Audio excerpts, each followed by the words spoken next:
ये बेटा 2024 के सेट नंबर 6 का क्वेश्चन है।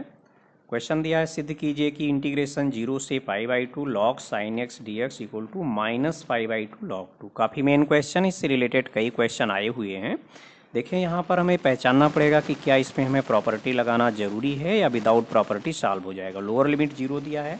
मैंने आप लोगों को बताया है कि जब लोअर लिमिट 0 हो तो इंटीग्रेशन 0 से a वाली प्रॉपर्टी कब लगाना जरूरी होता है हमें, उसकी पहचान हमने यहाँ आपको लिखा है। पहली स्टेप लिखा है, दूसरी और ये तीसरी। तो ध्यान से देखें, इस क्वेश्चन में क्या लिखा है, यहाँ लॉग लिखा है। तो लॉग से रिलेटेड तो मैंने नंबर 3 पर लिखा है। लॉग के इंटू में जो फंक्शन लिखा है बेटा, जब हम यहाँ पर x को अपर लिमिट -x से रिप्लेस करें तो इस फंक्शन में कोई चेंजेज ना हो। और जनरली यहाँ जो लॉग के सामने, यहाँ लॉग के साथ जो फंक्शन आता है ये ट्रिग्नोमेट्रिक फंक्शन होता है। यहाँ इस प्लेस पर आपको ज़्यादातर ट्रिग्नोमेट्रिक फंक्शन मिलेगा।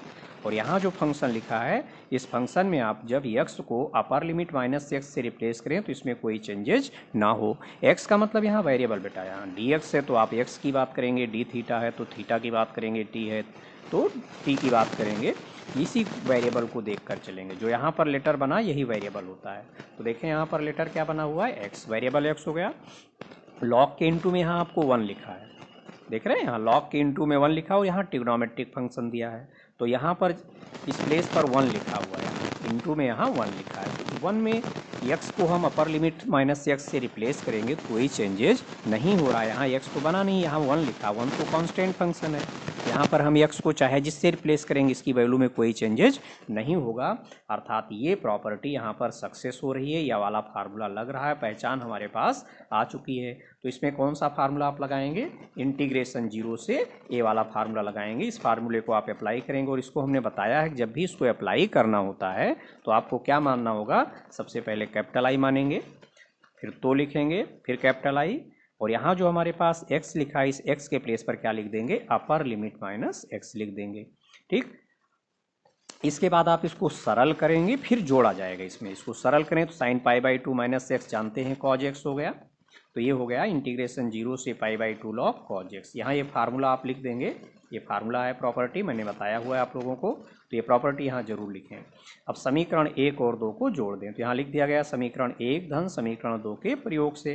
तो इसमें LHS में I लिखा है तो यहाँ भी LHS में I है तो I + I हो गया। और ये पूरा ये दोनों फंक्शन यहाँ पर आ गए, log sin x plus log cos x।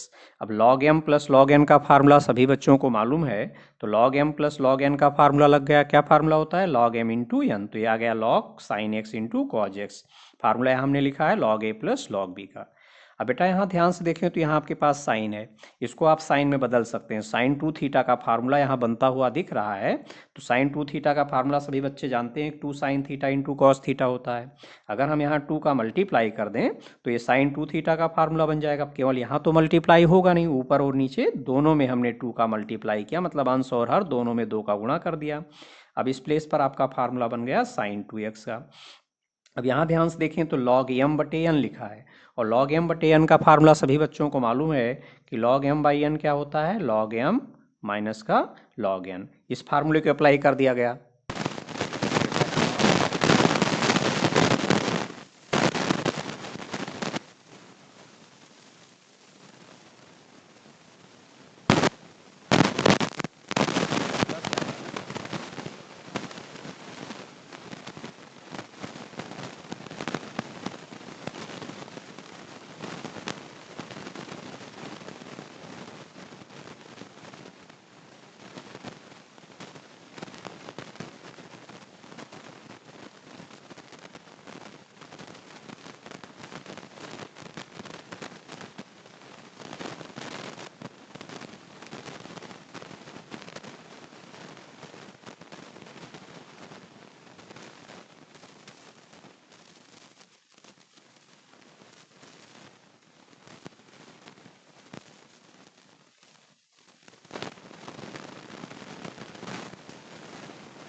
dx है तो dx बराबर dy,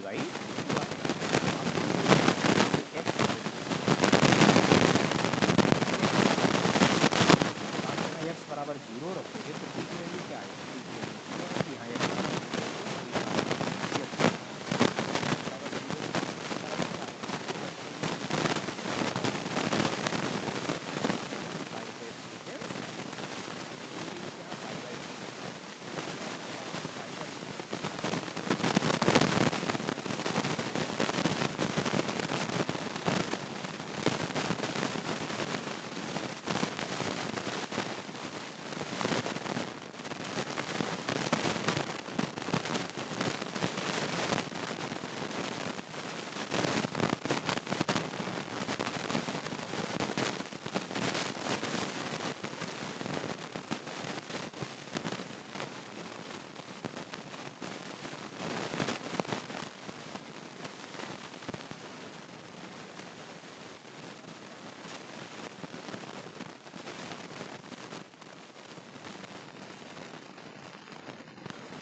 चेंजेज नहीं हो रहा है जब हम t को अपर लिमिट माइनस टी से रिप्लेस करें। यहाँ t है और ये अपर लिमिट है, t के प्लेस पर मैंने अपर लिमिट माइनस टी किया, फिर से वही फंक्शन आ गया, तो इसलिए यहाँ 2 का इंटू हो गया और यहाँ लिमिट में 2 का डिवाइड हो गया। ये फार्मूला आप लिखेंगे, इंटीग्रेशन 0 से 2a fx dx बराबर 2 इंटू इंटीग्रेशन 0 से a fx dx कॉमा ये अब क्या गया, आप यहाँ क्या लिखेंगे, upper limit minus x, upper limit 2a है तो ब्रैकेट के अंदर 2a minus x equal to fx के प्रयोग से।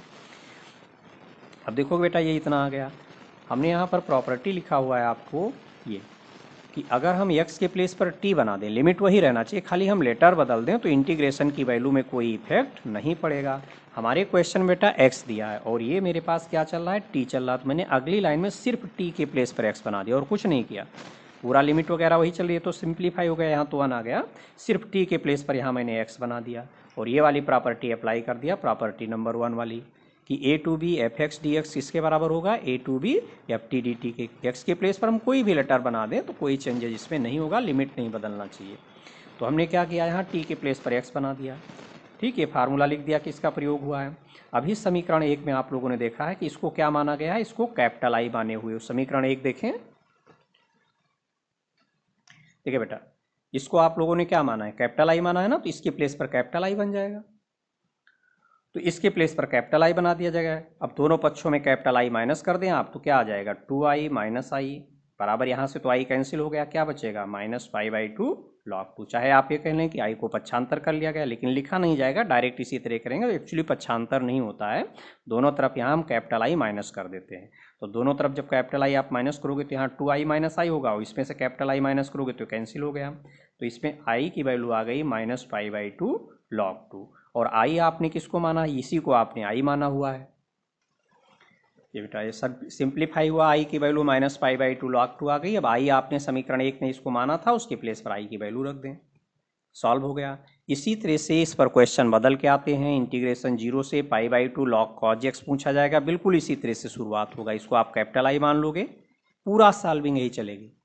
जैसे ही 0 से a वाली प्रॉपर्टी लगाएंगे, अपर लिमिट माइनस एक्स यहाँ करेंगे तो ये कॉज किस में बदल जाएगा, साइन में बदल जाएगा। इसको खुद से सॉल्व कर लें और अगर क्वेश्चन आ गया, मैं ये प्रूव करने के लिए छोटे नंबर में आ जाता है बेटा, ये 2 नंबर में या 1 नंबर में दे देते हैं तो केवल प्रॉपर्टी लगाएंगे, ये इसमें अपना बदल जाएगा।